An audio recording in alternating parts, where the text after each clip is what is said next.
ನಿರುದ್ಯೋಗಿಗಳಿಗೆ good news. 4 rupees ಲಕ್ಷದವರೆಗೆ ಸಾಲ ಮತ್ತು ಸಬ್ಸಿಡಿ ಪಡೆಯಿರಿ. ಇಂದಿನ ಕಾಲದಲ್ಲಿ ಕೆಲಸ ಹುಡುಕುವುದಕ್ಕಿಂತ ಕೆಲಸ ನೀಡುವವರಾಗುವುದು ಅಥವಾ ಸ್ವಾವಲಂಬಿಯಾಗಿ ಬದುಕುವುದು ಅತಿ ಮುಖ್ಯ. ಆದರೆ ಎಷ್ಟೋ ಜನರಿಗೆ ಸ್ವಂತ ಉದ್ಯೋಗ ಆರಂಭಿಸಲು ಹಣದ ಅಡಚಣೆಯಿರುತ್ತದೆ. ಇಂತಹವರಿಗಾಗಿಯೇ ಕರ್ನಾಟಕ ಸರ್ಕಾರವು ವಿವಿಧ ಅಭಿವೃದ್ಧಿ ನಿಗಮಗಳ ಮೂಲಕ ಭರ್ಜರಿ ಆರ್ಥಿಕ ನೆರವು ನೀಡುತ್ತಿದೆ. ಯಾರು ಈ ಸೌಲಭ್ಯ ಪಡೆಯಬಹುದು? ಅರ್ಹತೆಗಳು: 1. ಅರ್ಜಿದಾರರು ಕಡ್ಡಾಯವಾಗಿ ಪರಿಶಿಷ್ಟ ಜಾತಿ SC, ಪರಿಶಿಷ್ಟ ಪಂಗಡ ST ಅಥವಾ ಅಲ್ಪಸಂಖ್ಯಾತ ಸಮುದಾಯಕ್ಕೆ ಸೇರಿರಬೇಕು. 2. ನಿಮ್ಮ ವಯಸ್ಸು 21 ರಿಂದ 60 ವರ್ಷದ ಒಳಗಿರಬೇಕು.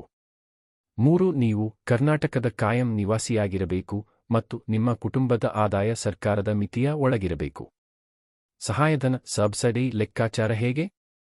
ಸರ್ಕಾರವು ಈ ಯೋಜನೆಯನ್ನು ನೇರ ಸಾಲ ಮತ್ತು ಸಹಾಯಧನ ಎಂದು ಕರೆಯುತ್ತದೆ. ಇದರರ್ಥ ನೀವು ಪಡೆಯುವ ಅರ್ಧದಷ್ಟು ಹಣವನ್ನು ನೀವು ವಾಪಸ್ ಕಟ್ಟಬೇಕಿಲ್ಲ. ಉದಾಹರಣೆಗೆ, ನೀವು 1 ಲಕ್ಷದ ರೂಪೀಸ್ ಮೊತ್ತದ ಉದ್ಯೋಗ ಯೋಜನೆಯನ್ನು ಸರ್ಕಾರಕ್ಕೆ ಸಲ್ಲಿಸಿದರೆ ಅದರಲ್ಲಿ 50,000 ರೂಪೀಸ್ ಸರ್ಕಾರವೇ ಉಚಿತವಾಗಿ ಸಬ್ಸಿಡಿ ನೀಡುತ್ತದೆ.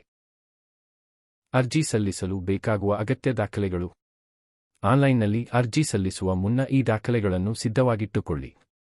1. Aadhaar card, phone number link ಇರಲಿ. 2. ಜಾತಿ ಮತ್ತು ಆದಾಯ ಪ್ರಮಾಣಪತ್ರ, ಇತ್ತೀಚಿನ 3 RD ನಂಬರ್ ಹೊಂದಿರಬೇಕು. 4. ರೇಷನ್ ಕಾರ್ಡ್, BPL ಕಾರ್ಡ್ ಇದ್ದರೆ ಆದ್ಯತೆ. 5. ಬ್ಯಾಂಕ್ ಪಾಸ್ಬುಕ್, ಸಬ್ಸಿಡಿ ಹಣ ನೇರವಾಗಿ ಖಾತೆಗೆ ಜಮೆಯಾಗಲು. 6. ಪಾಸ್ಪೋರ್ಟ್ ಅಳತೆಯ ಫೋಟೋ. 7. ಯೋಜನಾ ವರದಿ, ಪ್ರಾಜೆಕ್ಟ್ ರಿಪೋರ್ಟ್.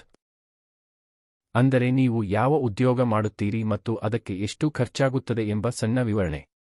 ಅರ್ಜಿ ಸಲ್ಲಿಕೆ: ಮೊದಲು ಕರ್ನಾಟಕ ಸರ್ಕಾರದ ಸೇವಾ ಸಿಂಧು ಪೋರ್ಟಲ್ ಅಥವಾ ಆಯಾ ನಿಗಮಗಳ ಅಧಿಕೃತ ವೆಬ್ಸೈಟ್ಗೆ ಭೇಟಿ ನೀಡಿ ಅರ್ಜಿ ಸಲ್ಲಿಸಿ.